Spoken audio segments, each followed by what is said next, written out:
30 ಲಕ್ಷ ಹುದ್ದೆಗಳನ್ನ ನಾನು ಅಧಿಕಾರಕ್ಕೆ ಬಂದ್ರೆ ಕೊಟ್ಟೇ ಕೊಡ್ತಂತ ಹೇಳಿದರು. ಅದು ಕೇಂದ್ರ ಸರ್ಕಾರದಿಂದ. ಯಾಕೆ ಕೇಂದ್ರ ಸರ್ಕಾರದಲ್ಲಿ ಅವಿಲ್ಲ 30 ಲಕ್ಷ ಪೋಸ್ಟ್ಗಳು, ಅದನ್ನು ಯಾಕೆ ಕೊಡ್ತಾ ಇಲ್ಲ, ಯಾಕೆ ಹೇಳ್ತಾ ಇಲ್ಲ ಅಂದ್ರೆ ನಾನು ಹೇಳೋ ಉದ್ದೇಶ ಏನಪ್ಪ, ಅವ್ರು ಮಾತವ್ರು ಭಾಳ ತೆಗಿದ್ದಾರೆ ಅಂತಿಲ್ಲ. ಇಂಥ ಮಾತುಗಾರರೊಳಗೆ ಮೊದಲಿಗೆ ಮಾತಾಡಲಿಕ್ಕೆ ನಮ್ಮ ರಾಹುಲ್ ಗಾಂಧಿಯವರಿಗೆ ಅಷ್ಟೊಂದು ಬರ್ತಾ ಇರಲಿಲ್ಲ.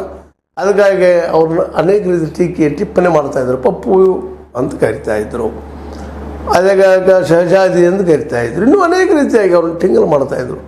4 ಗೋಡೆಯಲ್ಲಿ ಬಂದಂಥವ್ರು ಏನದಪ್ಪ ಅವನು ನಾಲೆಜ್ ಏನು ತಿಳುವಳಿಕೆ ಅದಂತ ಹೇಳ್ತಾಯಿದ್ರು. ಅಂಥ ಒಬ್ಬ ಪಪ್ಪು, ಅಂಥ ಒಬ್ಬ ಶಹಜಾದೆ ಇವತ್ತು ಅವ್ರನ್ನ ಮುಗಿಸ್ಬೇಕು ಅನ್ನೋಂಥ ಹಂತಕ್ಕೆ ಯಾಕೆ ಹೋಗ್ತಾ ಇದ್ದಾರೆ ಅಂತಂದ್ರೆ, ಅವರು ಜನರ ನಡಕ್ಕೆ ಹೋಗ್ತಾ ಇದ್ದಾರೆ, ಜನರ ಸಮಸ್ಯೆಗಳನ್ನು ಕೇಳ್ತಾ ಇದ್ದಾರೆ.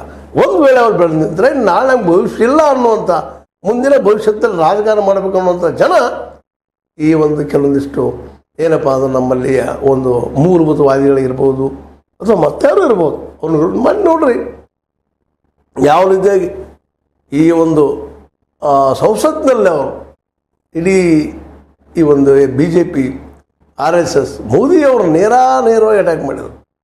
ಎಷ್ಟು ನೇರವಾಗಿ ಅಂದರೆ ಇವತ್ತಿನವರೆಗೂ ಮೋದಿಯವ್ರಿಗೆ ಅವ್ರಿಗೆ ಉತ್ತರ ಕೊಡಲಿಕ್ಕಾಗಿಲ್ಲ. ಸುಮ್ಮನೆ ಏನೋ ಹೇಳ್ತಾ ಇದ್ದಾರೆ. ಇವತ್ತು ಬರೀ 90 ಬಂದವ್ರಿ ಆದರೂ ಇವರು ಆಳತೆ ಇದು ಏನೋ ನಾವು ಗೆದ್ದೀವಿ ಅಂತ ಮಾತಾಡ್ತಾರೆ, ಎಷ್ಟು ರೂಪಾಯಿ ತಮ್ಮನ್ನು ತಾವು ಬೆಂಚ ಬೆಳೆಸ್ಕೊಳ್ತಾ ಇದ್ದಾರೆ, ಇನ್ನೂ ಟೀಕೆ ಮಾಡ್ತಾ ಇದ್ದಾರೆ.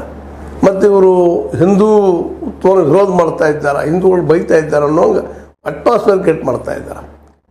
ಹೀಗೆಲ್ಲ ಇದ್ದಾಗ ಅವ್ರಿಗೆಲ್ಲ ಅಟ್ಯಾಕ್ ರೀತಿ ಕಾಂಗ್ರೆಸ್ಸಿನ ಆಫೀಸ್ಗಳ ಮೇಲೆ ಅಂದ್ರೆ ಕಚೇರಿಗಳ ಮೇಲೆ ಅವ್ರು ಎಲ್ಲಿದ್ದ ಅವ್ರ ಪ್ರದೇಶಗಳಲ್ಲೇ ಕಲ್ಲುಗ್ಗುವಂಥದ್ದು ಮತ್ತೇನು ಮಾಡುವಂಥ ಬಜರಂಗ ದಳದ ಮತ್ತು ಇನ್ನುಳಿದ ಒಂದು ಏನಪ್ಪ ಅಂತಂದ್ರೆ ಈ ಸಂಘಟನೆ ರೈಟ್ ವಿಂಗ್ ಸಂಘಟನೆಗಳ ಮೇಲೆ ಅಟ್ಯಾಕ್ ಮಾಡ್ತಾ ಇದ್ದವು.